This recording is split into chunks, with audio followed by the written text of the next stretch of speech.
আসসালামু আলাইকুম রহমতুল্লাহ। আশা করি সবাই ভালো আছেন। 30শে জুনের পরে সৌদি প্রবাসীদের জন্য কি হতে যাচ্ছে এটা নিয়ে আপনারা বেশ কিছুদিন যাবৎ সোশ্যাল মিডিয়াতে ভিডিও দেখতে পারতেছেন। আমাদের বাংলাদেশি ভাইয়েরা প্লাস সৌদিয়ানরাও, সৌদি মোয়াজ্জেফরাও যারা আছে, হ্যাঁ, নিয়মিত তথ্য দিয়ে থাকে। ওনারাও এটা নিয়ে ফেসবুকে, টিকটকে বেশ অনেক ভিডিও দিতেছে। আসলে বিষয়টা কি হতে পারে এটার আহ, যাদের আকামা এক্সপায়ার ওনাদের মোবাইলে মেসেজটা আসতেছে, প্লাস যেই সকল মুআসাসার কর্মীর আকামা এক্সপায়ার ওনাদের কফিলের মোবাইলও সেম মেসেজটাই কিন্তু আসতেছে। কফিলের মোবাইলে একটু ভিন্ন রকম আসতেছে। তো আসলে এই বিষয়টা কি হতে পারে, আমি আজকে আপনাদেরকে এই বিষয়ে কিছু তথ্য দেব, এবং যে মেসেজটা আসছে ওই মেসেজটা আমি আপনাদেরকে পরে শোনাই আগে, তারপরে আমি বলতেছি। মেসেজটা আসতেছে আজিজুল মুআজ্জেফ সাহিবুল ইকামা এত এত, অর্থাৎ তারপরে ইকামা নাম্বারটা দিয়ে বলতেছে নাজরান আল ইনতিহাই রুখসাতুল আমলাকুম লিল মুদ্দাত তাজাউজ 3 أشهر نشعركم بضرورة اتباع الإجراءات النظامية بتجديد رخصة العمل أو انتقال إلى منشأة آخر قبل تاريخ 30/6/2026 অর্থাৎ 30শে জুন 2026 علما بأنها سيستم تطبيق الإجراءات النظامية بحقوقكم في حال عدم تصحيح أوضاعكم। অর্থাৎ বলতেছে যে সম্মানিত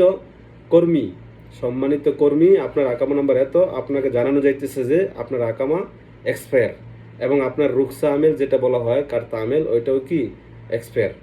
এখন বলতেছে যদি 30 দিনের বেশি হয় তালাতা আশহুর, অর্থাৎ 30 দিনের বেশি যদি আপনার আকামা অথবা আপনার রুকসা আমেল এক্সপায়ার থাকে, আপনাকে জানানো যাইতেছে যে আপনি কি করার জন্য আন-নাজামিয়া ওয়া তাজদীদ রুখসাতুল আমেল আও ইন্তেকাল ইলা মুনশাত আখির, যে আপনাকে নিয়ম মেনে আকামা রেনু করার জন্য, অথবা আও ইন্তেকাল আলা মুনশাত আখির, অথবা অন্য কোনো কোম্পানির নিকটে, অন্য কোনো স্পন্সর নিকটে আপনাকে বলছে ট্রান্সফার হয়ে যাওয়ার জন্য। কত তারিখের ভিতরে?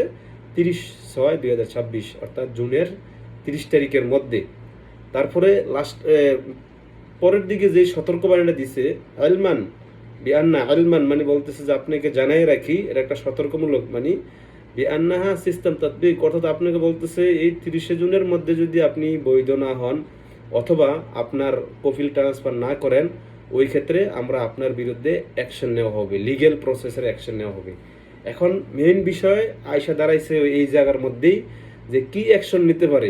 এটা নিয়ে অনেকে বলতেছে যে অটোমেটিক হুরুপ আইসা যাবে, অনেকে বলতেছে যে ফাইনাল এক্সিট লেগে যাবে, অনেকে বলতেছে যে জরিমানা আসবে, বিভিন্ন রকমের মানে যার যেটা মাথা আসতেছে ওইটাই বলতেছে। আসলে এই বিষয়ে কি হতে পারে এখনো সঠিকভাবে কেউ বলতে পারেনি। আমি বিভিন্ন আমাদের মোয়াজ্জেফ যা আছে সৌদি মোয়াজ্জেফরা, ওরার সাথে কথা বলছি, ওরার ভিডিওগুলো দেখছি, এবং কি ওরার সাথে সরাসরি এটা নিয়ে কথাও বলছি। আমরা যেটা জানতে পারছি, ওনারা আমাদেরকে বলছে যে সতর্ক দেওয়া হয়েছে, তবে তার মানে এই না যে হুরুফ লেগে যাবে অথবা ফাইনাল এক্সিট লেগে যাবে, হ্যাঁ, এরকম হইতে পারে। তবে যেটা বলছে যে কি হতে পারে, ওরা যেটা ধারণা দিছে যে যে উনি বর্তমানে যেই স্পন্সরের নিকটে আছে, যেই মালিকের নিকটে আছে, ওর নাতাকাত থেকে উনি বাইর হয়ে যেতে পারে। নাতাকা বলতে কি বোঝায়? নাতাকাত অর্থ হয়েছে আমরা যেই মালিকের আন্ডার আছি ওর একটা, আমরা আমাদের বাংলা ভাষায় যেটাকে বলা হয় ট্রেড লাইসেন্স, তো সেম সৌদিতেও একটা ট্রেড লাইসেন্স করতে হয়।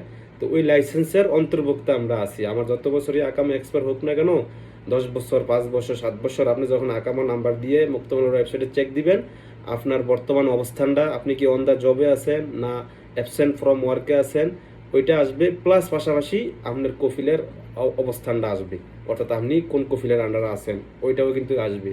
তো বলা হইতেছে যে আপনি নাতাকার থেকে বাইর হয়ে যাবেন। তাই নাতাকা মূলত ওইটাই যে আপনি আপনার কফিলের সিস্টেম থেকে বের হয়ে যাবেন। তো বের হয়ে গেলে কি হবে, আমরা সাধারণত দেখতে পারি এখনো অনেক লোকের আছে এরকম যে আমেল থাকা অবস্থায় সৌদিয়ানরা কি করে ওর কোম্পানিটাকে নাতাকার থেকে বের করে নেয়, অর্থাৎ মুক্তমল থেকে ক্যান্সেল করে দেয়। তখন ওই আকামাগুলোর লোকগুলোর যখন আমরা মুক্তমল ওয়েবসাইটে চেক দিই যে ওর অবস্থানটা কি আছে, তখন ওর ওইখানে লেখা আসে যে লাল, অর্থাৎ মানে মুক্তমলের ওয়েবসাইটে ওর কোনো ডাটা নেই, ওর নাম বা ওর অবস্থানটা মুক্তমলের ওয়েবসাইটে দেখায় না। কারণ কি? কফিল ওর না থাকা, অর্থাৎ ট্রেড লাইসেন্স ক্যান্সেল করে ফেলছে। সেম এখন ওইটাই হওয়ার সম্ভাবনা বেশি বলতেছে যে আপনার যখন আপনি যদি 30 জুনের মধ্যে বৈধ না হন অথবা ট্রান্সফার না হন, তাহলে আপনি আপনার কফিলা নাতাগা থেকে বের হয়ে যাবেন। বের হয়ে গেলে তার পরবর্তীতে কি সমস্যা হইতে পারে ওইটা এখনো কেউ সঠিকভাবে বলতে পারবে না, 30 জুনের পরেই বলা যাবে। তো আমার কাছে যে তথ্যটা ছিল আমি নিজের থেকে এবং কি বিভিন্ন সৌদিয়ানদের সাথে কথা বলে যেটা বুঝতে পারলাম আপনাদের সাথে শেয়ার করছি। আশা করি অবশ্যই আপনাদের এটা উপকার হবে, যারা অনেক মানে টেনশনের মধ্যে আছেন বিভিন্ন ভিডিও দেখে। হ্যাঁ, তো এই কারণে অবশ্যই আমার ভিডিওটা এবং আমার পেজটা ফলো করে দিবেন, ভিডিওটা শেয়ার করে দিবেন, যাতে অন্য অন্য প্রবাসী ভাইয়েরা ভিডিওটা পায়, ওনাদের উপকার হবে। আজকে এই পর্যন্ত, জাযাকাল্লাহ খায়ের।